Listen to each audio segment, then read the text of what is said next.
Belasan pelajar yang masih menggunakan seragam sekolah SMK ini diamankan polisi.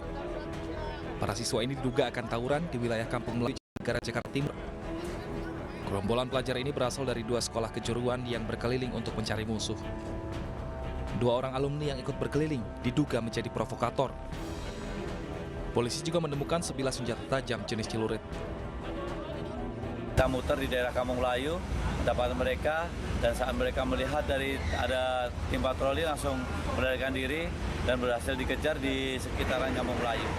Muter-muter, nyari musuh, seketemunya di mana mereka berantem. Itu satu sekolah semua, Pak? Beda-beda, ada yang Area Guna, ada yang Jakarta 1.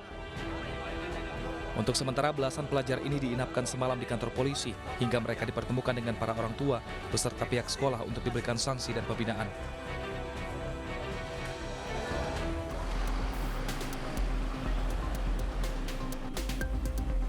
Kecelakaan terjadi di Simpang 4 Jalan Insinyur Soekarno Mer, Kedung Baru, Kecamatan Rungkut, Surabaya, Jawa Timur. Kecelakaan melibatkan truk kontainer dengan truk pengangkut beras. Bagian depan dan badan samping kanan truk pengangkut 10 ton beras bernomor polisi K1963AE ini rusak setelah menabrak bagian belakang truk kontainer bernomor polisi L9430UG.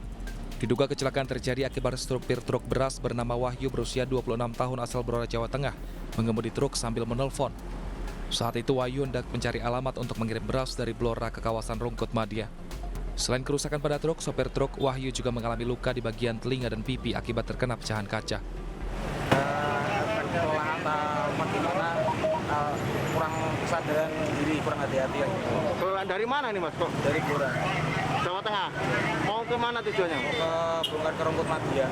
Mau kirim apa? Beras. Beras. Ini sempat ada luka di bagian mana ini, Mas? Telinga, itu udah mampet-mampet. Itu kenapa nih, Mas? Kena pecahan kaca. Sementara itu akibat kecelakaan truk ini, arus lalu lintas mengalami kemacetan. Jadi tadi menurut keterangan truk beras dia mencari alamat di daerah Rungkut Madya, tahu-tahu ada truk trailer ini berhenti, dia tidak melihat, maka terjadilah laka lantas dia nabrak dari belakang. Proses evakuasi sendiri berlangsung lama karena harus menunggu alat berat untuk memindahkan muatan beras.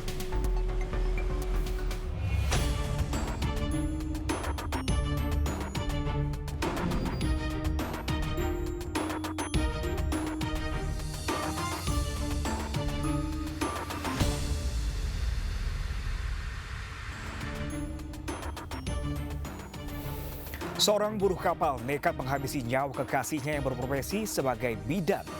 Pelaku yang ditangkap saat kabur ke Jambi mengaku sakit hati lantaran cintanya diputuskan lewat telepon saat menjalin hubungan jarak jauh. Ya, pemirsa, selain kasus putus cinta kekasih gelap mata selama 1 jam ke depan, Realita juga menghadirkan berita-berita kriminal pilihan lain bersama saya Pram Senjaya.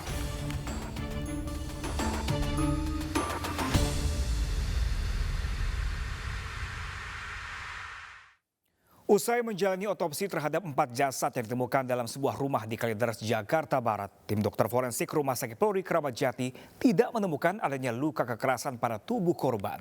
Polisi pun masih menunggu hasil laboratorium guna mengetahui penyebab pasti kematian para korban.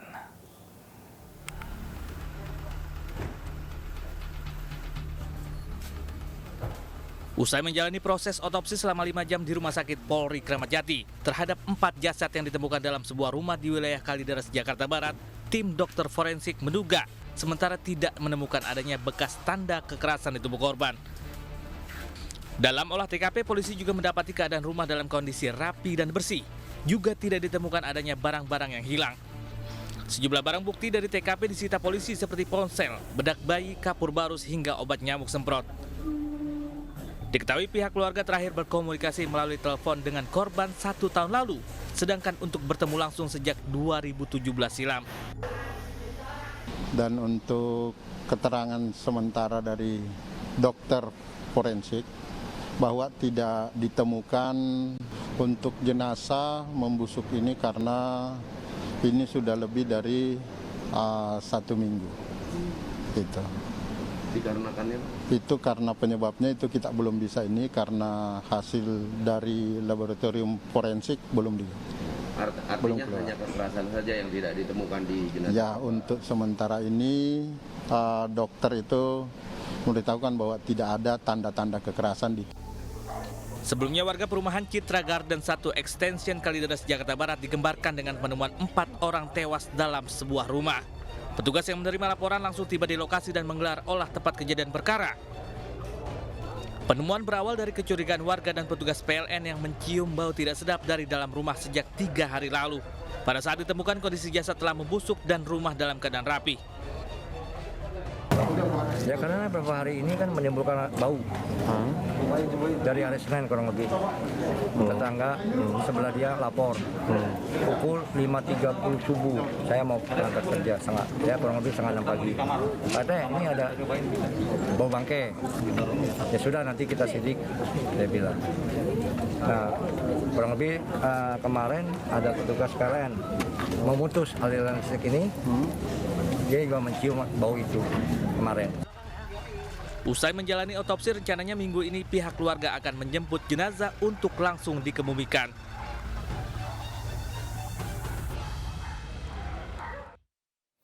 Pemeran wanita dalam video asusila kebaya merah diduga memiliki kepribadian ganda. Hal ini terungkap setelah polisi menemukan kartu berobat milik pelaku dari salah satu rumah sakit jiwa di Surabaya.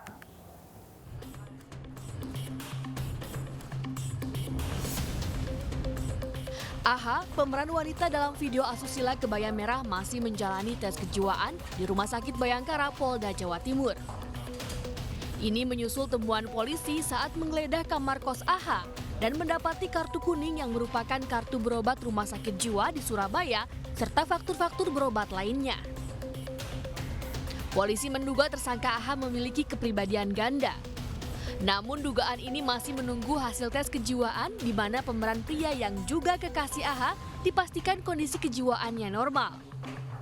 Polisi kini juga mendalami terkait dengan 92 video yang diproduksi pasangan kekasih ini.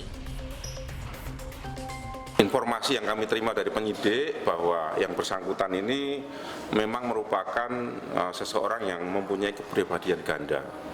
Ini ditunjukkan dari apa? Hasil penggeledahan di tempat yang bersangkutan atau di tempat singgah yang bersangkutan ditemukan ada kartu kuning dan beberapa faktur-faktur tanda berobat di salah satu rumah sakit yang ada di Surabaya. Sebelumnya, usai ditetapkan menjadi tersangka, AHA wanita 24 tahun diperiksa kejiwaan dan psikologisnya oleh tim Bidokes Polda Jawa Timur di Rumah Sakit Bayangkara, Surabaya. AHA menjalani pemeriksaan menggunakan teknologi virtual reality. Dengan menggunakan alat kamera Oculus, tersangka bisa mengungkapkan apa yang telah dilakukan dan latar belakang aksi asusilanya tanpa harus berhadapan dengan tim dokter yang menanganinya.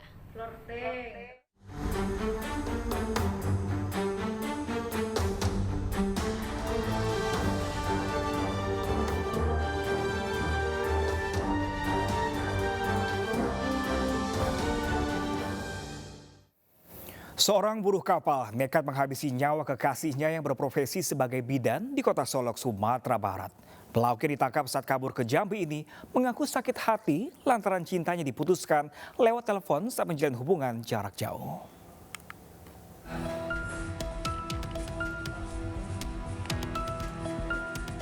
RS 30 tahun hanya tertunduk saat digelandang aparat Polres Solok, Sumatera Barat. Pria yang bekerja sebagai buruh kapal ini ditangkap lantaran membunuh kekasihnya yang berprofesi sebagai bidan. Kepada polisi, pelaku mengaku sakit hati pada korban karena diputuskan melalui telepon lantaran menjalin hubungan jarak jauh di mana pelaku bekerja di Kalimantan dan korban di Solok. Saat pulang ke Solok, pelaku yang sudah merencanakan pembunuhan ini kemudian langsung menghabisi korban di rumahnya. Itu korban menginformasikan melalui telepon kepada pelaku untuk putus hubungan. Waktu itu pelaku ini masih berada di Kalimantan karena bekerja sebagai swasta, ya, sektor swasta di perkapalan. Terduga pelaku ini melihat histori WhatsApp, ya, dari komunikasi mereka bahwa korban F kekasihnya ini sudah mempunyai pacar baru. Merasa sakit hati, kecewa, tidak menerima. Yang bersangkutan emosi dan memutuskan untuk berangkat dari Kalimantan ke Sumatera Barat. Akibat perbuatannya, pelaku kini mendekam di sel tahanan Polres Solok. Ia dijerat pasal pembunuhan berencana dengan ancaman hukuman penjara seumur hidup atau hukuman mati. Sebelumnya, jasad F, 24 tahun, ditemukan tergeletak bersimbah darah di ruang tamu rumahnya di daerah Jorong Sawah, Ampang, Nagari Muaro Paneh, Kota Solok, Sumatera Barat. Wanita yang berprofesi sebagai bidan ini dibunuh kekasihnya saat terlibat cekcok. Sang kekasih kemudian ditangkap polisi 3 hari usai kejadian saat bersembunyi di wilayah Jambi.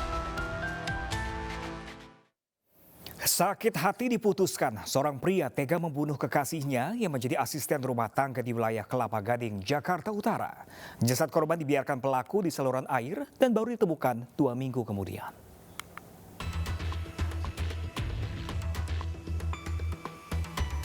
NDT, pria asal Nusa Tenggara Timur ini digelandang ke Polsek Kelapa Gading, Jakarta Utara. Ia ditangkap lantaran membunuh pacarnya ANS, seorang asisten rumah tangga. Pembunuhan ini terungkap setelah jasad ANS ditemukan di Jalan Kelapa Nias, Kelapa Gading. Pelaku nekat membunuh korban pada 23 Oktober lalu. Ia sakit hati lantaran korban memutuskan hubungan yang sudah terjalin 6 tahun. Korban juga mengaku sudah berpacaran dengan pria lain. Pembunuhan ini bermula saat korban mengembalikan semua barang pelaku, namun saat diantar pulang, keduanya bertengkar.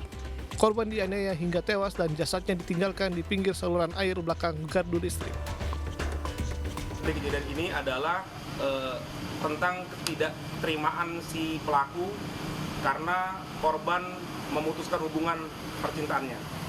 Sehingga pelaku naik pitam dan cara membunuhnya adalah dengan mencekik leher pelaku serta menjedotkan kepala korban 2 kali ke tembok. Untuk mempertanggungjawabkan perbuatannya, pelaku kini mendekam di sel tahanan Polsek Kelapa Gading. Ia dijerat pasal pembunuhan dengan ancaman hukuman 15 tahun penjara. 4 November lalu, petugas penerangan jalan umum menemukan jasad wanita yang kondisinya sudah membengkak di pinggir saluran air belakang gardu listrik di Jalan Kelapa Nias, Kelapa Gading, Jakarta Utara. Dari hasil identifikasi, korban berinisial ANS asal Nusa Tenggara Timur yang bekerja sebagai asisten rumah tangga.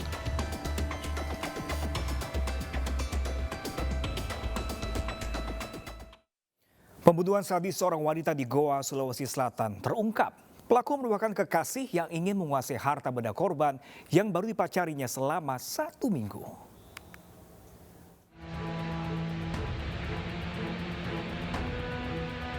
Irwan Yusuf harus berjalan tertatih karena luka tembak di kakinya. Pemuda 26 tahun ini merupakan pelaku pembunuhan seorang wanita yang jasadnya ditemukan mengenaskan di kamar kos. Pelaku ditangkap saat bersembunyi di Kabupaten Baru, Sulawesi Selatan dan terpaksa ditembak lantaran melawan dan mencoba kabur. Polisi menyita barang bukti diantaranya ponsel, raket, sepatu, dan pakaian milik korban serta senjata tajam yang digunakan pelaku untuk membunuh korban. Pelaku nekat membunuh lantaran ingin menguasai harta benda korban yang baru 1 minggu menjalin hubungan. Korban dibunuh dengan sadis saat tertidur usai keduanya berhubungan badan. Bahwa motifnya itu pertama adalah yang menguasai harta korban, karena dapat kita lihat ada barang bukti ini cukup banyak ya, ada raket, ada uang, ada juga handphone dan lain sebagainya. Pak, ini pelaku dia lukai korban berapa tusukan, Pak?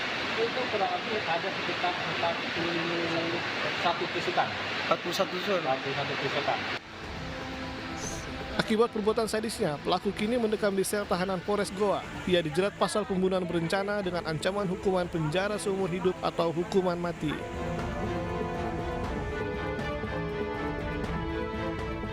Sebelumnya, pada 3 November lalu, Atifah, wanita 26 tahun ditemukan tewas mengenaskan di dalam kamar kontrakannya di Jalan Syekh Yusuf, Somba Opu, Kabupaten Goa, Sulawesi Selatan. Pada jasad korban ditemukan 41 luka tikaman senjata tajam.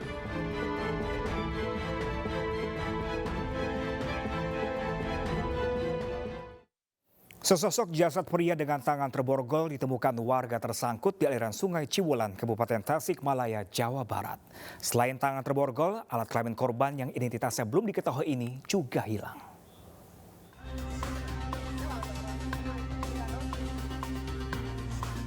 Warga Kampung Sukarame, Desa Sukawungun, Karangnunggal, Kabupaten Tasikmalaya, Jawa Barat digegerkan dengan sesosok jasad pria tanpa identitas di Sungai Ciwulan. Jasad ini ditemukan di bawah jembatan penghubung antara Kecamatan Cikatomas dengan Kecamatan Karangnunggal dengan kondisi tertelungkup. Kondisi jasad sudah membengkak dan pada pergelangan tangan sebelah kiri terpasang 2 borgol dan alat kelamin yang hilang. Jasad pria tanpa identitas ini awalnya ditemukan warga yang hendak memancing dan melihat korban tersangkut di tiang pemecah arus. Aparat Polsek Karangnunggal dari unit identifikasi Satreskrim Polres Tasikmalaya Kota yang datang kemudian mengolah tempat kejadian perkara dan meminta keterangan sejumlah saksi. Pertama awal laporan dari warga masyarakat. Terus gimana? Lapornya Pak Kuwu katanya ada mayat di kolong jembatan nyangkut. Itu dari warga awalnya. Diperkirakan itu Pak Kuwu udah berapa lama itu mayatnya? Itu kurang lebih 3 hari lah, kisaran 3 harian. Jasad korban kini berada di kamar jenazah RSUD SMC Kabupaten Tasikmalaya untuk diotopsi guna mengetahui penyebab kematiannya. Sementara polisi belum bersedia memberikan keterangan resmi terkait penemuan jasad pria terborgol tanpa identitas ini. Ya, pemirsa, menghilangkan nyawa bukan menjadi solusi untuk meredam emosi. Semua seharusnya bisa dilewati dengan mediasi dan juga komunikasi. Jangan sampai harga nyawa dibuat menjadi tidak berarti. Rebutan hak asuh anak, suami aniaya istri. Usai jeda, realita kembali dengan informasi selengkapnya untuk Anda. Tetaplah bersama kami.